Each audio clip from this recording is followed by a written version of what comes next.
Hello friends, जय हिंद, वंदे मातरम। Welcome back to our YouTube channel. Friends, आज हम बात करेंगे बंगाल की जो ममता की जो पॉलिटिक्स है, ममता बनर्जी की जो पॉलिटिक्स है, और वहां पर बाबरी मस्जिद, जो उनके एक बागी नेता है, वैसे तो उन्होंने बाद में उसे एक्सपेल भी कर दिया है, लेकिन जो बागी बताए जा रहे हैं, क्या वास्तव में जो दिखाया जा रहा है वही है, ये इस पिक्चर के पीछे कुछ और है। तो आज हम इसी सारी बात करेंगे और बताएंगे कि ये बाबर और बाबरी मस्जिद का जो टोटल खेल है भारत के अंदर, ये है क्या और इसका समाधान क्या है, हम इस पर भी बात करेंगे।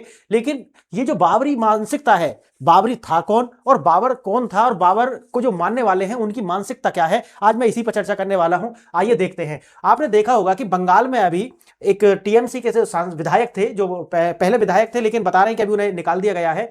उन्होंने एक मस्जिद की जो है बाबरी मस्जिद के नाम से वहां पर एक नींव रखी कि हम बाबरी मस्जिद बनाएंगे। वैसे मैं आपको बता दूं कि बाबरी मस्जिद के लिए यूपी में भी इनको जगह दी गई थी, लेकिन वहां पर आज तक इनसे 5 ईंट नहीं रखी गई। क्यों? क्योंकि अभी यूपी में क्या है, अभी चुनाव नहीं है, है ना। चुनाव में अभी टाइम है। हो सकता है कि जब यूपी में चुनाव हो, जो बंगाल वाला जो मॉडल है, अगर वो सक्सेसफुल हो जाता है कि पीछे से जो ममता बनर्जी है वही कहीं ना कहीं सह दे रही है इसके लिए, और अगर मस्जिद बनती है और मुसलमानों का ध्रुवीकरण दोबारा से होकर के अगर टीएमसी के पक्ष में जाता है, तो यही फॉर्मूला फिर आपको दिखेगा यूपी के अंदर, कि फिर वो बाबरी मस्जिद का अगर फॉर्मूला वेस्ट बंगाल में अगर चालू हो जाता है तो यूपी में वो देखने के लिए मिलेगा। लेकिन अगर ये वेस्ट बंगाल में फेल हो जाएगा, बिल्कुल ये फेल होगा, मैं आपको अभी आगे वीडियो में बताऊंगा, तो यूपी में भी अब उसका कोई नामो निशान होने वाला है नहीं। आइए देखते हैं कि समस्या क्या है। अब हमने जैसा आपको बताया कि निलंबित टीएमसी विधायक ने रखी बाबरी मस्जिद की नींव, नाम का चयन हिंदुओं को उकसाने की कोशिश, क्योंकि हिंदुओं को उकसाने की कोशिश यह है कि बाबर कौन था और बाबरी भी कौन था, मैं वैसे बताऊंगा। लेकिन एक छोटा मोटा इतिहास आपको यह पता है कि बाबर एक मुगल शासक था और हिंदुओं के प्रति उसकी जो घृणा है वो देखने के लिए आपको अलग से मिलेगी। उसने जहां तक भी देखा उसने मंदिर तोड़े, और वैसे तो बाबर ने ही नहीं, जितने भी यहां पर इस्लामिक शासक आए उन्होंने, वैसे तो वो तो घुसपैठिया थे, एक तरीका से वो घुसपैठिया ही थे, और उनकी संतानें अभी भी घुसपैठ कर रही हैं।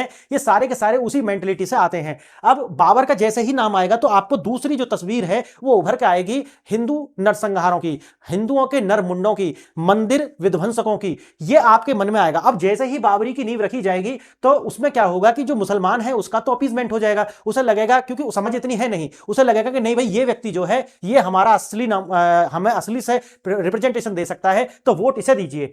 ममता बनर्जी का जो मौन है, कहीं ना कहीं जो मैं अभी आपको बता रहा था कि वास्तव में जो ममता बनर्जी है उन्होंने इसको एक्सपेल किया है, कोई सजा ऐसी नहीं दी। अच्छा, जब ये पहले बोल रहा था तब भी कुछ नहीं बोला था ममता बनर्जी ने, तो कहीं ना कहीं हो सकता है कि एक चुप रह करके एक स्वीकृति हो कि पीछे से पिक्चर और हो और आगे कुछ और चल रहा है। मुर्शिदाबाद के बेलडांगा में एक छोटी स्थान है, मुर्शिदाबाद में ही बेलडांगा, वहां पर हजारों लोगों की भीड़, और वो पिक्चर काफी वायरल हुई है, जिनमें लोग ईंट लेकर के आ रहे हैं सिर पर रख करके, कोई रिक्शा में, कोई टेम्पो में, ये सब कुछ लेकर के आ रहे हैं, समझ गए आप। और वो कौन है आपको समझ आ रहा होगा, वो सारे के सारे बांग्लादेशी हैं, जो सोच रहे हैं कि अगर यहां पर बीजेपी की सरकार अगर आ गई तो हमको निकाल बाहर करेगी। तो हो सकता है कि हमें एक ऐसे लीडर की आवश्यकता हो कि जो सामने खड़ा होकर कहेगी नहीं ये बांग्लादेशी। वैसे तो आपको सेंटर पर दिख ही रहे होंगे कि जितने भी आज इंडी अलायंस बनाए हुए बैठे जो नेता हैं या उनकी जो पार्टियां हैं, वो या तो मुखर होकर के या तो मौन रूप से स्वीकृति दे चुके हैं कि नहीं नहीं, जो घुसपैठियां हैं उन्हें रहने दो, उन्हें मत छेड़ो। और उसका जो राग अलाप रहे हैं कि भाई टाइम कब मिला है, जो आपके जो ये जो वो एसआईआर करने वाले जो अधिकारी हैं इन पर बहुत ज्यादा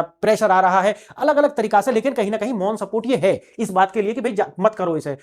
अब क्या है, अब बात यह है कि यहां से होता क्या है, टीएमसी से जो मुस्लिम वोट जो छिटक गए थे, कहीं ना कहीं ममता बनर्जी की जो पार्टी है उससे ला करके आ गए इस व्यक्ति को जो जो नींव रख रहा है। ये देने का एक वो है कि भाई नहीं नहीं, हमने सीए पर कुछ नहीं किया या वक्फ के मुद्दे पर हम कुछ नहीं कर पाए, कुछ भी नहीं कर पा सकते ना राज्य सरकार, लेकिन आम लोगों को समझा पाना बहुत मुश्किल है। उसे लगता है कि केंद्र जो सरकार है वो तो केंद्र से बढ़िया, हो सकता है उन्हें लगता हो कि जो ममता बनर्जी है वो पीएम मोदी से भी ज्यादा शक्तिशाली हो, क्योंकि समझ इतनी ही होती है आम आदमी की। अब समाधान, धार्मिक ध्रुवीकरण से वोटों को एकजुट करना। काम क्या था? काम यह है कि भाई जो वोट बिखर रहे हैं आप ध्रुवीकरण करो, ऐसा पीछे से उनकी मौन स्वीकृति रही हो। हिंदुओं को अपमानित करने का जो दिखावा है ये शायद हो सकता है कि जो नाराज मुस्लिम हैं उनको एकजुट करने का हो। और अभी तो ये भी है कि जो एआईएमआई के जो असदुद्दीन ओवैसी जो है वो भी हो सकता है कि वहां पर जो बिहार में उन्होंने किया है वही वो हो सकता है कि बंगाल में भी देख रहे हो कि मैं अपनी एक राजनीतिक जो जमीन है वो वेस्ट बंगाल के अंदर जमाऊं। और कहीं ना कहीं ममता बनर्जी को भी यही लगा होगा कि भाई अगर ये यहां पर आ गया और अगर मुस्लिम वोटों का जो ध्रुवीकरण होकर के ओवैसी की साइड चला गया तो हमारा वही हश्र हो जाएगा जो बिहार के अंदर आरजेडी का हुआ है। तो ये सारी की सारी जो बातें हैं इसने मिलकर के ये जो बाबरी का जो निर्माण है और ये जो सगुफा है इसको छोड़ा है। अब देखिए आप, बंगाल में बाबरी का पुनर्निर्माण क्या ये सिर्फ एक मस्जिद है या फिर एक राजनीतिक शतरंज है? अब आपको मैंने जैसे कि बताया, राजनीतिक शतरंज क्यों नजर आता है, क्योंकि टीएमसी के लिए मुसलमान वोट इतना ही जरूरी है जितना बिहार में आरजेडी के लिए मुस्लिम वोट था। अब वहां पर एआईएम की जो पार्टी है ओवैसी की, उसने जाकर के खेल बिगाड़ दिया। अब वो जो कहीं, क्योंकि ऐसा नहीं है कि जो सीट जीते हैं उसी का नुकसान हुआ है, बल्कि कुछ ऐसी सीटें हैं जिन पर हराया भी है विपक्षी दलों को, इसीलिए अब बीजेपी को फायदा हुआ है। अब यही जो है ममता बनर्जी भाप गई हैं और उन्होंने सोचा है कि यही बंगाल में ना हो जाए, ओवैसी की जो नींव है उसको अगर हिलाना है तो आपको ओवैसी से बड़ा मुसलमान होकर के दिखाना पड़ेगा। आप ओवैसी की जो स्पीच है उनमें भी देखते होंगे, वो ममता बनर्जी की ओर जो करते हुए कि ये तो हमसे भी बड़ी हो गई, इस तरीका से कहते हुए नजर आ रहे हैं। बहुत सारी स्पीच उनकी आपने देखी होंगी। अब यही है कि जो ओवैसी है उसकी जमीन खत्म करने के लिए आपको मुसलमान को क्या करना पड़ेगा, उसका अपीजमेंट करना पड़ेगा। लेकिन मैं जैसा कि आपको बता रहा हूं कि हिंदू वोट जो है वो डेवलपमेंट के लिए जाएगा, हिंदू वोट जो है वो अपने प्रॉफिट के लिए जाएगा, यानी कि मेरे बच्चे को अच्छी शिक्षा मिले, उनको अच्छी सरकार आएगी, ईमानदार सरकार आएगी, तो होगा कि भाई हमारे लिए जो सुलभ होंगी, महंगाई कम होगी। ये मुद्दे हैं हिंदुओं के, और यही हिंदुओं को मुद्दे बेके भी जाते हैं। लेकिन मुसलमानों के मुद्दे ये होते नहीं है। आप पूरे भारत के अंदर, और भारत तो छोड़ी पूरे विश्व के अंदर जहां पर भी डेमोक्रेसी के नाम पर चुनाव हो रहे हैं, वहां पर आप ये देखेंगे कि जो मुस्लिम वोट है उसका ध्रुवीकरण पूरी दुनिया में होता है। लेकिन उसे छुपाने के लिए भारत में और दूसरी जगह भी क्या दिया जाता है कि अल्पसंख्यकों का तो ध्रुवीकरण होता है। इस तरीका के जो कम्युनिस्ट होते हैं वो आपको वर्ग लाते हैं, आपको कहेंगे कि भाई रोजगार की बात करो, आपसे कहेंगे कि विकास की बात करो। कभी भी इन्होंने किसी मुस्लिम लीडर से ये बोला है या मुसलमानों से बोला है कि भाई आप विकास पर वोट दीजिए, या आप, अगर ऐसा होता तो मुस्लिम वोट जो है वो बीजेपी को भी मिलते, लेकिन नहीं मिलते, क्योंकि मुसलमान का जो एजेंडा है उसे अलग तरीका से बेचा गया है। जो उनके मुल्ला मौलवी हैं वो उन्हें अलग तरीका से मुद्दा देखते हैं कि तुम्हें घर यहां नहीं चाहिए। आपने वीडियो देखे होंगे यूट्यूब पर भी कि जो इस तरह की जो लोग हैं वो कहते हैं कि हमें यहां की चाबी नहीं चाहिए, हमें तो जन्नत की चाबी चाहिए। तो अगर वो मेंटेलिटी है, वही मेंटेलिटी का फायदा उठाते हैं मुल्ला मौलवी, और वो इस तरीका के जो भावनात्मक मुद्दे हैं उन्हें लाते हैं और उनसे वोट ले लेते हैं। अब देखिए मुर्शिदाबाद में जो मंच तैयार हुआ, वहां मौलवी भी पहुंचे और उनकी जो है देख रेख में वहां पर क्या रखी गई, नींव रखी गई बाबरी की। अब बाबरी जो है, वो जो व्यक्ति जिसने रखा है इसकी नींव, जो विधायक है इनका, वो है हुमायूं कबीर। उसका नाम क्या है, हुमायूं कबीर है। अब वो ऐसा कर क्यों रहा है, ये आपको क्लियर हो गया होगा कि इसने ऐसा किया क्यों है, और जो ममता कर रही है क्या वो वास्तव में एक दिखावा है और एक राजनीतिक शतरंज है, आप ऐसे समझ सकते हैं। अब घटना जो आपको एकदम समझ में आ गई होगी कि कहां पर ये हुआ है। अब हजारों लोग पहुंचे, वो पिक्चर्स बहुत ज्यादा आपने इंस्टा पर भी, यूट्यूब पर बहुत जगह देखी होंगी, लेकिन जो असली खेल है वो मैं आपको समझा रहा हूं। धार्मिक आयोजन से ज्यादा ये राजनीतिक प्रदर्शन लग रहा था। जब आपने वीडियो देखी होंगी तो भाई ये शायद राजनीतिक ज्यादा लग रहा है, धर्म के तो मतलब ही नहीं बनता। बाबरी का धर्म से क्या मतलब है, समझिए आप। तो धर्म लिखना भी गलत है, यहां पर धर्म वर्म नहीं है, वो एक राजनीतिक ही मंच था, आप ऐसा कह सकते हैं। क्या यह सब ममता बनर्जी की मौन स्वीकृति के बिना संभव था? बिल्कुल नहीं था। अगर ममता चाहती तो पुलिस फोर्स लगा करके उसे रोक देती, क्योंकि स्टेट यानी कि जो पुलिस है वो स्टेट का विषय है, और स्टेट चाहता तो ये सब कुछ नहीं होने देता। पब्लिक ऑर्डर के उस पर बहुत सारे तरीका है उनके पास, वो सब कुछ रोक सकते थे, लेकिन उन्होंने नहीं रोका। इसी घटना से आपको हमको लगेगा कि भाई कहीं ना कहीं ममता बनर्जी ऊपर से तो मना कर रही है, लेकिन पीछे से कहीं मौन स्वीकृति भी है। ये ममता बनर्जी की जो एक टैक्टिक अंडरस्टैंडिंग के बगैर पॉसिबल नहीं था। मस्जिद बनाने में कोई दिक्कत नहीं है भाई, मस्जिद ठीक है, भारत में तो कितनी लाख मस्जिद है। हाँ, ये बात जरूर है कि पाकिस्तान की पार्लियामेंट में कि हिंदू उनके जो रिजर्वेशन से आते हैं, उन्होंने कहा है कि अब पाकिस्तान के अंदर 1000 मंदिर भी बचे नहीं हैं जो सुचारू रूप से चालू हों, और गुरुद्वारे भी नहीं बचे हैं। टोटल मिलाकर के भी 500 या 700 ही बचे हुए हैं। आप सोचिए, जहां आजादी के समय पर लाखों मंदिर और गुरुद्वारे वहां पे थे, आज वहां नहीं बचे हैं। लेकिन उसके उल्टा जो है भारत के अंदर आप देखोगे तो आपको बहुत सारे मस्जिद जो है, लाखों की तादाद में आपको मस्जिद, 5-7 लाख मस्जिद भी हो भारत में, तो आप इसके लिए हैक मत करना। अब देखिए, मस्जिद से कोई दिक्कत नहीं है, मस्जिद तो आपको बहुत जगह मिल जाएंगे। नाम है बाबर।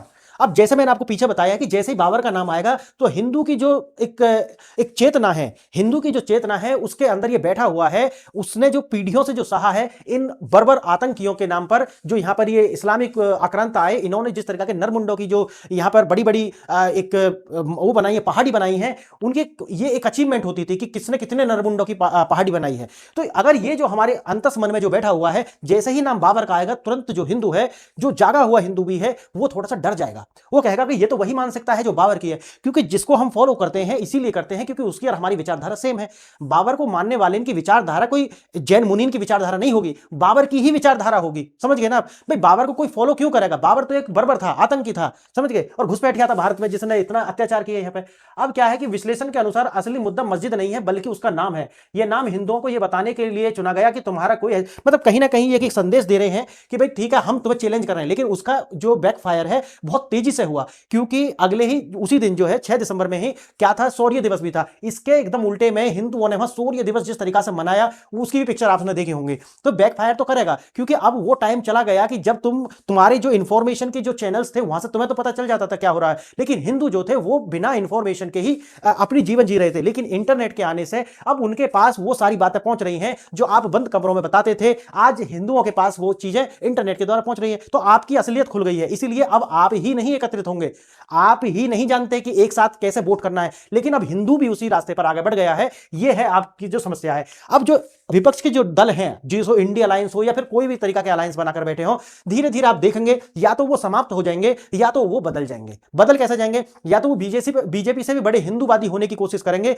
या तो उनका जो अस्तित्व है वो समाप्त हो जाएगा। आने वाले दो चार चुनावों में आप ये देख लेंगे, यानी कि 29 वाला चुनाव होगा, उसके बाद में धीरे धीरे अभी तो ये शोर मचाएंगे कि भाई ये संस्था गलत है, चुनाव आयोग गलत है, फला। एक समय के बाद में ये सारे मुद्दे इररिलेवेंट हो जाएंगे। उसके बाद में चुनाव आयोग की भी परीक्षण करा लो, जैसे कि वो वोटिंग मशीन जो है वो गलत है, वो भी सही निकल गई, उसका कोई इनसे हुआ नहीं। अभी जो इलेक्शन कमीशन है वो खराब है, अभी और भी मुद्दे आएंगे। लेकिन एक समय के बाद में ये सारी चीज क्या हो जाएंगी, खराब हो जाएंगी, इनका मतलब ही नहीं बचेगा। लोग कहेंगे भाई अगर है तो जाओ अब सुप्रीम कोर्ट। भाई अगर तुम्हें ये लग रहा है कि भाई 45 दिन में क्यों डिलीट कर दे रहे हैं, तो बिहार चुनाव का अभी फुटेज है ना, ले जाओ सुप्रीम कोर्ट उसे। अब सुप्रीम कोर्ट ले जाकर दावा करो, ले जाओ बीजेपी की सरकार को खींचो कोर्ट में, लेकिन नहीं करेंगे। तो इससे लोगों को धीरे धीरे पता चल रहा है कि इनका ये मुद्दा ही नहीं है, ये सिर्फ लोगों को इमोशनली चार्ज कर रहे हैं, इससे ज्यादा कुछ भी नहीं है। अब देखिए बाबरनामा का मैं आपको एक पेज है ये बाबरनामा का, वहां क्या लिखा हुआ है। बाबर जो है वो भारतीयों के विषय में क्या सोचता था उसको भी सुनिए पहले आप। अभी तो मैं बताऊंगा बाबरी के विषय में, पहले बाबर के विषय में सुन लीजिए बाबर क्या सोचता था।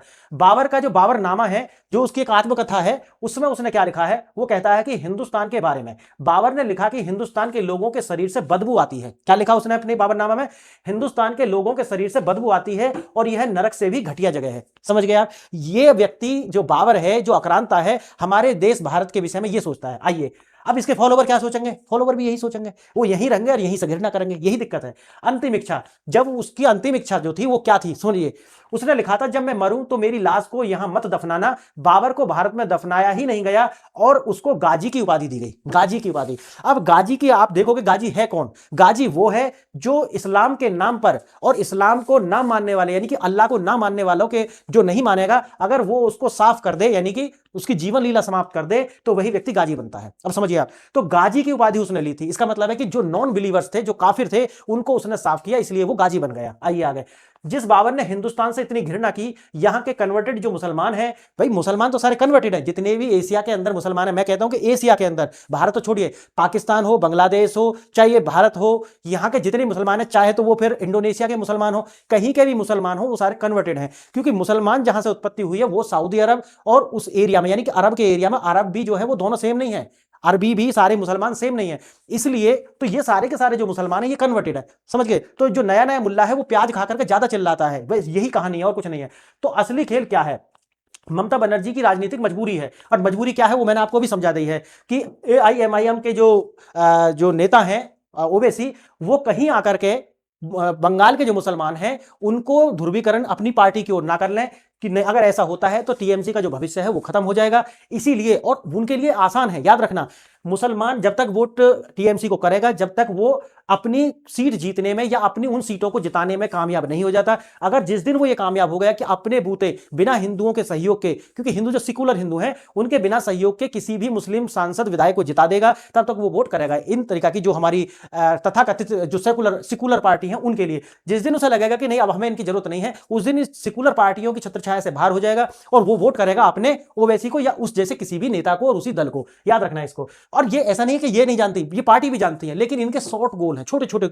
उनके शॉर्ट गोल नहीं है, उनके गोल बहुत बड़े हैं। और बड़े क्या हैं आप समझिए? बड़े ये हैं कि जो ऑल इंडिया मुस्लिमीन जो है, ये AIMI all India Muslim league जो पार्टी है, इस पार्टी का गोल क्या है आपको मैं किसी एक वीडियो में बताऊंगा कि इन्होंने हैदराबाद के अंदर क्या किया था। और रजाकार मूवी आपने देखी होगी, रजाकार मूवी जो बनी है और पाकिस्तान बनवाने में इनका कितना हाथ था, और ये फिर यहीं रह गए। और यही नहीं रह गए, वो केरला वाली जो मुस्लिम लीग है वो भी यहीं पर रह गए, है ना। और जो चले गए थे पाकिस्तान वो भी फिर भारत में आ गए और कांग्रेस में फिर शामिल हो गए, क्योंकि कांग्रेस भी एक तरीका से आप कह सकते हो कि मुस्लिम लीग ही थी। समझ गए, दिखाने की कुछ और थी लेकिन थी वो वही। अगर वो नहीं होती तो आप सोचिए जिस विचारधारा ने देश को बंटवा दिया, फिर उसी विचारधारा को संविधान में आरक्षण, और संविधान में आरक्षण धर्म के आधार पर तो दिया नहीं गया, लेकिन उसके बाद भी यहां पर मुसलमान आरक्षण ले रहे हैं, कहीं ओबीसी का ले रहे हैं और कहीं किसी और के आधार पर ले रहे हैं, और माइनॉरिटी का स्टेटस लिए हुए हैं। उसी विचारधारा से मैं, याद रखना, इंसान गलत नहीं है, ना कोई धर्म मजहब गलत है, विचारधारा की मैं बात करता हूं। जब पाकिस्तान के लोग बात करते हैं ना, तो पाकिस्तान को कहते हैं कि ये पाकिस्तानी लोग, पाकिस्तानी, अरे पाकिस्तानी लोग नहीं है, वो पाकिस्तान की विचारधारा है, वो इस्लामिक विचारधारा की बात करते हैं।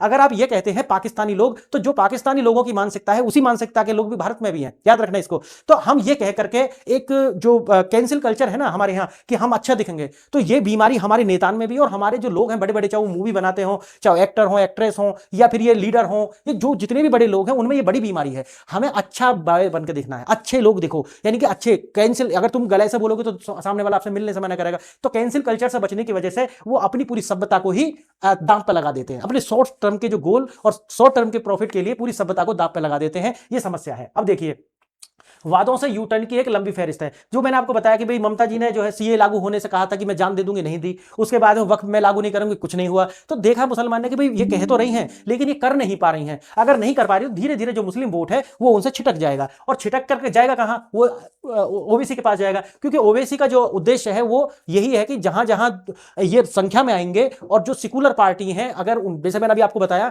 कि उनको वो वोट दे करके उनके सांसद क्यों बनाएंगे, फिर वो अपने के ही बनाएंगे ना, ये है। तो अभी वो इसी स्थिति में आने वाले हैं और यही करेंगे, जहां जहां ये होंगे तो टीएमसी कुछ भी कर लेना, लेकिन वो उसे वोट नहीं देने वाले, याद रखना। वक्फ कानून पर भी यही हुआ, लेकिन फिर पलट गए। मुसलमान को जो भी गुट्टी पिलाई जा रही है, ठीक उस पर ये यूटर्न ले रही हैं, यानी कि कहती कुछ है और फिर बदल जाती है। क्योंकि भाई बेशक आप बताओ कुछ भी, लेकिन जो केंद्र सरकार है उसी का जो हमारा जो बेशक ये आप कहते हैं ना कि भाई केंद्र और राज्य की जो सरकारें हैं, कहते हो कुछ भी लेकिन पावरफुल तो केंद्र सरकार ही है ना।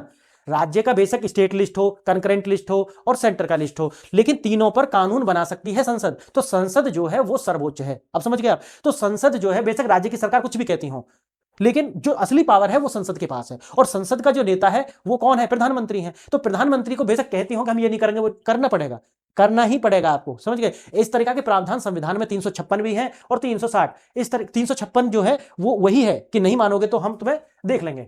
जब वादों पर भरोसा खत्म हो जाए तो फिर यही है, मैंने जैसे बताया कि भाई कह रही है लेकिन कर नहीं पाई है, और यही कारण है कि जो मुस्लिम वोट बैंक है वो इनसे छिटक करके अपने पाला बदल लेगा, और ये चाहते नहीं है क्योंकि इनका जो भविष्य है टोटल वो इसी वोट पर टिका हुआ है। अब जो एसआईआर हो रहा है उसको लेकर के भी जितनी भी चिल्पो मचाई जा रही है, उसका कारण ही ये है कि अगर बांग्लादेश यहां से चले जाएंगे तो मेरा वोट बैंक कम हो जाएगा, और सीएए अगर लागू हो जाएगा तो जो बांग्लादेश आए हुए हिंदू हैं वो लोगों को नागरिकता मिल जाएगी, और जब उन लोगों को नागरिकता मिलेगी तो हिंदू जो पुनर्जागरण हो रहा है वो ऐसी पार्टी को वोट देंगे, बीजेपी तो छोड़ो, बीजेपी आएगी बीजेपी जाएगी इससे कोई मतलब नहीं है, हिंदू उस पार्टी को वोट देगा जो उसके भविष्य के हितों को सुरक्षित करेगी। समझ गए? भारत का दूसरा विभाजन होने से टालेगी और इस जहरीली मानसिकता का इलाज करेगी। अब हिंदू उसे वोट देगा, और यही जो समस्या है, जितनी भी आज की विपक्षी दल है उनकी समस्या यही है कि हिंदू जाग रहा है, हिंदू अपने हितों के अकॉर्डिंग वोट करेगा, और जितनी भी चिल्पों आप देख रहे हैं इधर उधर, ये कोई किसी भी देवता पर उल्टी सीधी टिप्पणी कर देगा, कोई हिंदुओं को कीड़ा मकोड़ा और मच्छर बोल देगा, इस तरीका की जो सारी टिप्पणी है ये उसी की फ्रस्ट्रेशन है, इससे ज्यादा कुछ भी नहीं है।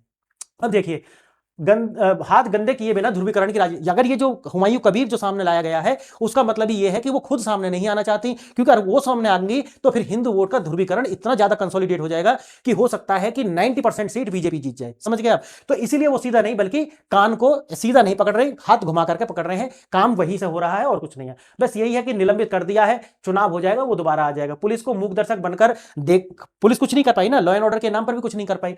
ध्रुवीकरण की राजनीति, और ये सिर्फ और कुछ नहीं है, ये कुछ भी नहीं है, ये है प्लॉजिबल और डिनाइलिटी की स्थिति है, यानी कि प्रशंसा करते रहो और मना करते रहो, इस तरीका की स्थिति है। और आप इसे राजनीतिक एक शतरंज कह सकते हैं। भारतीय जनता पार्टी ने आरोप लगाया है कि ममता अपने हाथ गंदे किए बिना ही मुस्लिम ध्रुवीकरण की नीति अपना रही है, और मैंने आपको अच्छे से समझा दिया है। अब ये खेल आपको अच्छे से समझ आ गया होगा कि बंगाल में हो क्या रहा है, चाहे तो वो बाबरी का मुद्दा हो और चाहे वो एसआईआर का मुद्दा हो। क्रिया की प्रतिक्रिया यह हुई जो मैंने आपको बताया है। जैसे ही उधर बाबरी मस्जिद पर भीड़ जमा हुई, हिंदुओं ने शौर्य दिवस को तेजी से मनाया और पुलिस कुछ कुछ नहीं कर पा रही है। ये टकराव की स्थिति ममता बनर्जी की रणनीति को ही मजबूत करती है, क्योंकि ये दोनों तरफ से वोटों का ध्रुवीकरण है। और जब दोनों तरफ से वोटों का ध्रुवीकरण होगा तो आप समझिए कि अभी भी भारत में हर जगह पे ही हिंदू इस स्थिति में है। अगर वो कंसोलिडेट हो जाता है, वोटिंग उसकी बढ़ जाती है, यानी कि जैसे वोट डालने ही नहीं जाते, तो आप समझिए कि बीजेपी की सरकार को हर जगह बनेगी ही बनेगी। और उसी की आप देख रहे होंगे कि चाहे तो महाराष्ट्र हो, चाहे तो वो हरियाणा हो, चाहे तो छत्तीसगढ़ हो, चाहे तो वो एमपी हो, चाहे वो राजस्थान हो, जहां पर भी, और बिहार, अभी ये जहां पर भी सरकारें अभी चुनाव हुए हैं विधानसभा के, वहां बीजेपी क्यों आई है, वो इसी रिसर्जेंस को दिखाती है कि हिंदू भी कंसोलिडेट हो रहा है। अगर वो कंसोलिडेट होगा तो आप बेशक वोट चोरी के चिल्लाते रहो, आप बेशक कहते रहो कि इलेक्शन कमीशन बिक गया है, लेकिन सरकार वही आएगी जो हिंदू हित को रखेगी। और इसमें कुछ भी गलत नहीं है, क्योंकि हर किसी कम्युनिटी को, हिंदुओं को, क्योंकि ये देश हिंदुओं का है, मैं हमेशा कहता हूं ये देश हिंदुओं का है, क्योंकि देश का जो बंटवारा है वो धर्म के ही नाम पे हुआ है। अब कोई मानो दो ही धर्म है, दो ही संप्रदाय हैं, दो भाई हैं, अब दोनों भाई ने अपने घर का बंटवारा कर लिया और उसके बाद में दोनों भाई अलग अलग रहने लगे। अब जो बड़ा भाई है, छोटा भाई, अगर अब उसके घर में आ रहा है, ये गलत है। या कहने लगे कि नहीं मेरे बच्चे तुम्हारे घर में रहेंगे, ये भी गलत है, क्योंकि आप जाओ अपने बच्चों को भी लेकर के जाओ, अपने घर में रहो, ये है सही तरीका। तो यहां पर जो भी हिंदू हैं, चाहे वो बौद्ध हैं, जैन हैं, चाहे हिंदू है, कोई भी है, जितने भी हमारे संप्रदाय हैं, उनका ये देश है। इसीलिए मैं कहता हूं ये जो लोग हैं ये छोटे भाई के बालक हैं, जो हमारे बड़े भाई के घर में रह रहे हैं। अब है बिगर पिक्चर। मुर्शिदाबाद की घटना कोई अकेली घटना नहीं है, ये एक बड़े पैटर्न का हिस्सा है, और जो मैंने आपको बता दिया समझ में आपको अच्छे से ये आ गई होगी।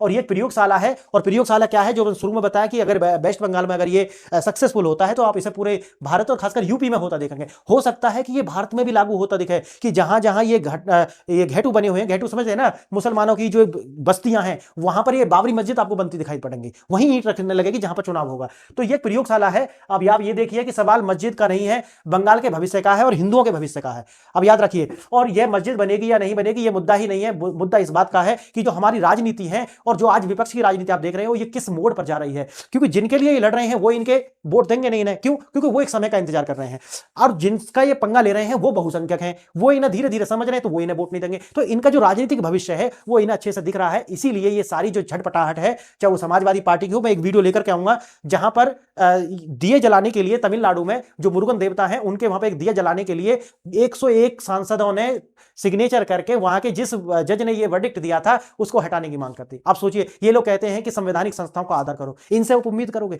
कि अगर वहां पर जो दरगाह अभी ज्यादा पुरानी नहीं है, अच्छा वहां दिया जल भी जाएगा तो आस्था का उल्लंघन कैसे हो जाएगा? तो ये नेक्स्ट वीडियो में मैं आपको बताने वाला हूं। फ्रेंड्स, आपने ये वीडियो यहां तक देखा, इसके लिए बहुत बहुत धन्यवाद। ये वीडियो आप अपने दोस्तों के साथ, अपने सगे संबंधियों के साथ शेयर करें, चैनल को लाइक शेयर सब्सक्राइब करें, और धन्यवाद।